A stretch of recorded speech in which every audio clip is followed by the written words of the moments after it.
What's up, snake fans? Dave Palumbo here for Muscle Serpents Daily, and I've been missing in action for a week. I know that because I had to go get my radioactive iodine. Now, what that entails, they give you a little pill, you drop it down your throat, they kick you out of the hospital, and for 3 days you gotta go in a hotel room, stay away from your family because you're radioactive essentially, and radioactive iodine will kill any remaining little thyroid tissue. If you guys hadn't been following, I had a thyroid cancer nodule in my thyroid. They removed it, and now they're doing the radioactive iodine. So they just did this past weekend, so I wasn't around. So, of course, the day I was leaving to go to the hospital to get the pill, 4 clutches on the ground, right? So I had to pull 2. I almost was late for the appointment. My wife had to come back at night and do the other 2. And thank God she did that. She's a saint, I gotta tell you, with 3 kids and pulling snakes. And it was awesome what she did, really. And then, of course, my friend Pablo, who cleans for me, he came back and he pulled a clutch too the following day. Actually, no, that same day, actually, which was kind of cool.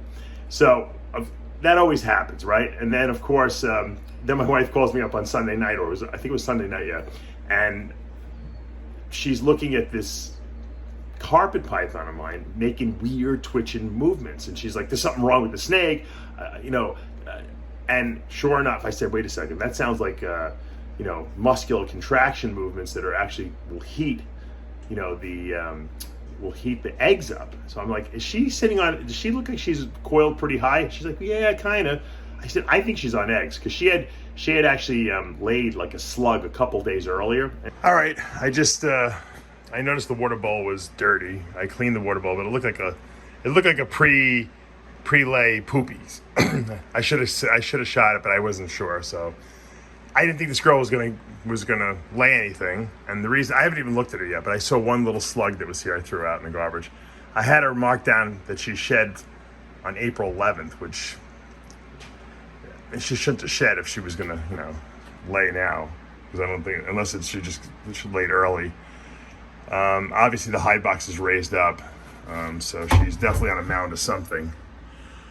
Are they slugs or are they actually good eggs? That I haven't decided yet or looked at.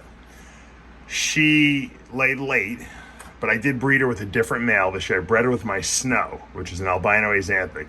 She is a double het snow albino axanthic. So I bred her to her son from a couple of years ago that she had produced.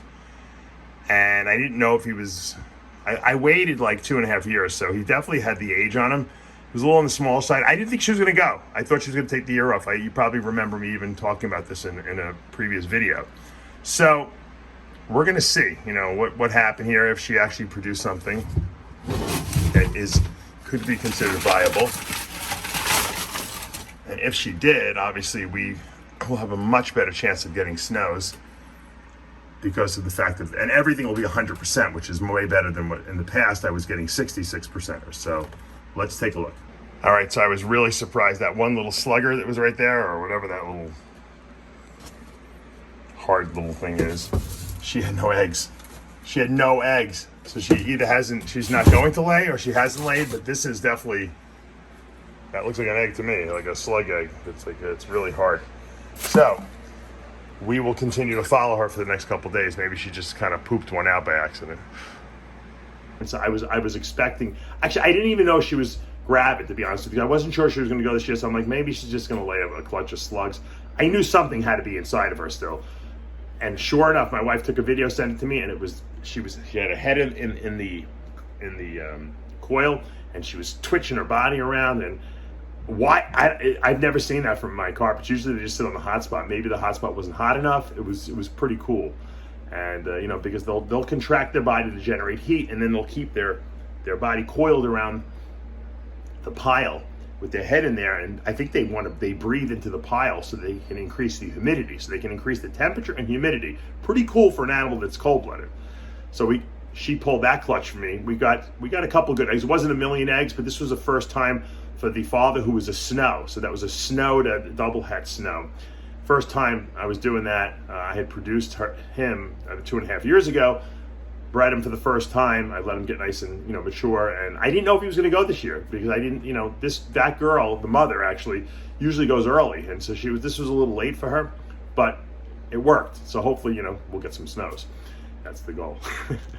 we didn't do so well with the caramel, the double het moonglow, the caramel double het moonglow, but hopefully we'll do better with this one. Especially since we're using a visual male, it should be better. And then of course, I can't chronicle all the ball python clutches we missed. We missed a few. And then I came back yesterday, this was Monday, and my friend Pablo had been cleaning, and he's like, I didn't find anything. And then I had this like sneaking suspicion something else was going on, and I'll show you the boa litter that snuck almost by everyone except for me. Of course, I caught it. All right, let's go in and see. I gave you guys too much information already. I'm killing all the excitement, but a lot of it wasn't chronicled, so I had to set it up at least. Let's go. All right, first ball python clutch of the year is finally pipping out here, and actually we got a snake out, which obviously is a super fire. Really nice looking one too. Look at that. This was from an Orange Dream Vanilla Cream, which is an Orange Dream Vanilla Fire. It was Het Clown, bred to a Super Pastel Fire Spider Pinstripe. So we're gonna probably get some Super Fires in there, obviously. More than likely, we're gonna get some Vanilla Creams. This is definitely some kind of spider, something. Maybe a Vanilla Spider. It's either a Vanilla Spider or a Fire Spider. It's gotta be one or the other. I saw another, I think in this egg, there's a Super Fire in there as well. So, and these will all be 50% Het Clown. This one's really nice. I love Super Fires. Fresh goo all over. Look at that. Gorgeous Super. You can never have enough Super Fires in your collection, especially when they're almost Het Clown or 50% Het Clown. She's really clean looking, as you can see. Usually Super Fires are not this white. They usually have some dirty yellow on them. Really nice Super Fire. And this is a really clean looking, either fire.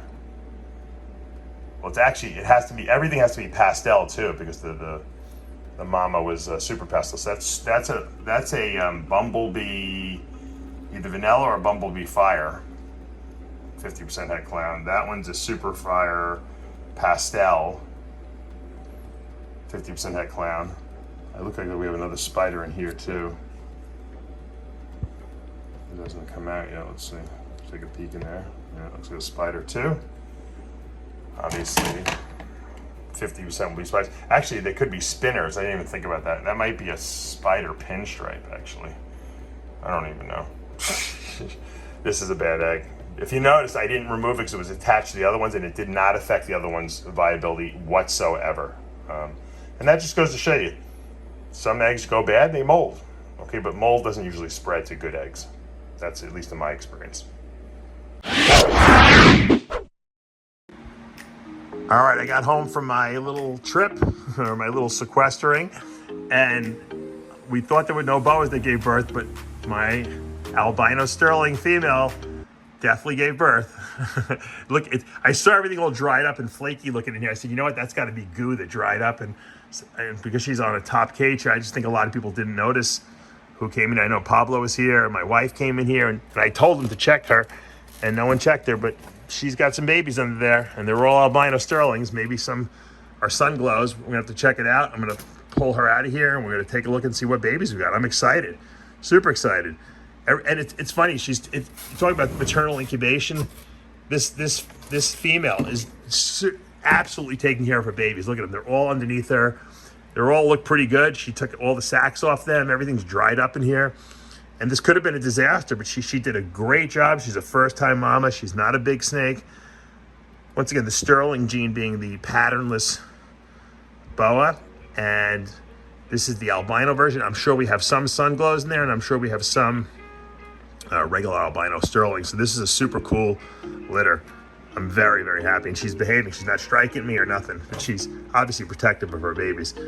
How many we got in there? I'm not really sure. Let's see if we can lift her up here. I only have like 2 slugs. That's pretty good. I think all the babies are fine. Look at that nice, beautiful pile of babies. Oh, gorgeous.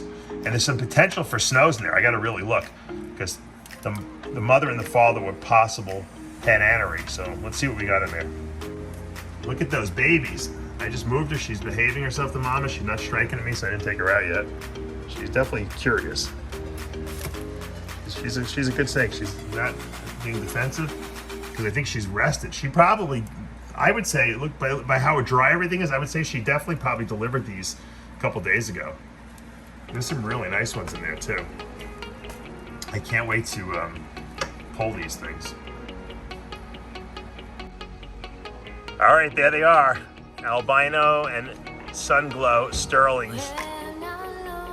Beautiful, beautiful group of babies here. Look at those pinks in there. Wow. We had a couple, so we had about 5 slugs, but I mean infernals, but all the babies that were born are tremendous. Look at these. That's 1, 2, 3, 4, 5, 6, 7, 8. Oh, beautiful. Perfect. Not too many. Whoa. We got 8 beautiful Sunglow and Albino Sterlings here. Anyone interested, let me know. Can't keep them all. All right, guys, that's going to do it for today. And hopefully you guys didn't miss me too much. If you did, subscribe and turn on the notifications, hit the like button. But the point is that I did miss a whole bunch of stuff that I really would have loved to chronicle. I do have some, videos that my wife and my friend Pablo sent me. I'm going to try to put some of that stuff in there and piece it all together, and so you can kind of get a little bird's eye view of what we missed, or what you guys missed, and what I missed too. But I got the snakes in my incubator to prove it. So anyway, all good. I'm back now, and hopefully we'll see some great boa litters and ball python clutches on the way. And I also have potentially one more carpet python clutch. So, like I said, it's a new day, it's a new dawn, as they say, and hopefully we're gonna get some good stuff. I'm such a negative person. Like, I'm actually a positive person, but I'm always like with the snakes. I always think I'm not gonna get anything. So whatever comes will be a surprise to me. That's how I see it. There's a couple of good ones that I'm hoping for. Same thing with the ball pythons. The good thing is that the ball python clutches, the first couple I got, are starting to hatch now. So we should have some cool babies to show up. All right, that's gonna do it. You guys know what to do. As I said earlier, click that like button, hit that subscribe button, turn on your notifications. We'll see you back tomorrow morning.